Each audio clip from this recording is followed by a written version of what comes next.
IDTV మన ఉనికి మన వాణి. బాబోయ్, ఏఐ వాడకం మాకొద్దు. నిన్న మొన్నటి వరకు కూడాను టెక్ కంపెనీస్ అన్నీ కూడాను ఏఐకి సలాం కొట్టాయి. ఏఐలో పెట్టుబడుల కోసం మ్యాన్ పవర్స్ని తగ్గించాయి. చాలా కంపెనీలు లే ఆఫ్ ఆట మొదలుపెట్టాయి. మనుషుల కన్నా కూడాను ఏఐ టూల్స్ చకచక పనులు చేసేస్తున్నాయి. ఏ టూల్స్తో మ్యాన్ పవర్ ఖర్చు పెట్టాల్సిన దానికన్నా కూడాను తక్కువే ఖర్చు పెట్టచ్చు, ఉత్పత్తి ఎక్కువగా ఉంటుంది, ఇన్కమ్స్ ఎక్కువగా ఉంటాయని భావించిన కంపెనీస్ బోల్తా పడ్డాయి. అవును, ఇప్పుడు ఏఐ రివర్స్ అవుతుంది.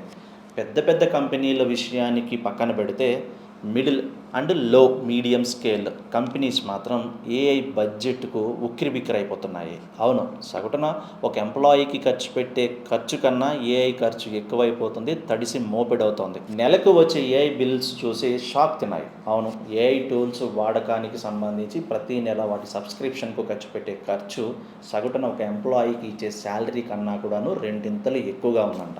తాజాగా ఊబర్ అయితే కనుక తన కంపెనీలో ఏఐ టూల్స్ని పూర్తిగా నిషేధించాలంటూ కూడాను ఇంతకు ముందు ఏదైతే కంపెనీకి సంబంధించినటువంటి సెల్ఫ్ టూల్స్ ఏవైతే ఉన్నాయో వాటిని, ఎందుకంటే ఏఐ వాడకం మొదలుపెట్టిన దగ్గర నుంచి ఊబర్లో ఏమైంది అని అంటే ఊబర్ కంపెనీలో మాత్రము ఈ సంవత్సరం మే నాటికి తన వార్షిక బడ్జెట్ మొత్తం కూడా మేకి కంప్లీట్ చేసుకోవాల్సి వచ్చింది. ఎందుకంటే ప్రతి నెల అయిన సబ్స్క్రిప్షన్ ఖర్చు అంత ఉంది. తాజాగా మైక్రోసాఫ్ట్ కూడాను క్లౌడ్ కోడ్ టూల్ను ఇక వాడద్దు, జూన్ ఎండింగ్ కల్లా కూడాను ఆంథ్రోపిక్కి సంబంధించి ఏదైతే టూల్ కొనుగోలు చేసిందో దానికి సంబంధించిన కూడాను పూర్తిగా పక్కన పెట్టి సమస్త ఇంతకు ముందు వాడిన టూల్స్నే వాడాలంటూ కూడాను ఎంప్లాయీస్కి ఇచ్చింది.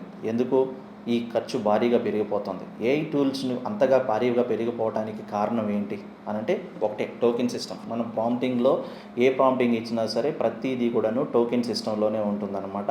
మీరు ఏ ఇన్పుట్ ఇచ్చినా సరే ప్రతి టోకెన్ రైజ్ అవుతుంటుంది, ప్రతి టోకెన్కి డాలర్లో మనీ చెల్లించాల్సి ఉంటుంది. కోడింగ్ రాయాలని అంటే మాత్రం అదొక టోకెన్ సిస్టమ్గా తీసుకుంటుంది. కోడింగ్ని డెవలప్ చేసి కోడింగ్కి ఒక $1 ఎగ్జాంపుల్ అనుకుంటే దాన్ని టెస్ట్ చేయడానికి ఇంకొక $1, అలాగే దాన్ని ఇంప్లిమెంట్ చేయడానికి ఇంకొక $1, ఇలా ప్రతి స్టెప్లోనూ టోకెన్ సిస్టంలో వాళ్ళు ఆ డాలర్స్ రూపంలో వీళ్ళ సబ్స్క్రిప్షన్ని వసూలు చేయడం. ఏ ప్రాంప్ట్కైనా సరే మనీ మనీ మనీ. అవును, ప్రతి దానికి కూడానే ఖర్చే.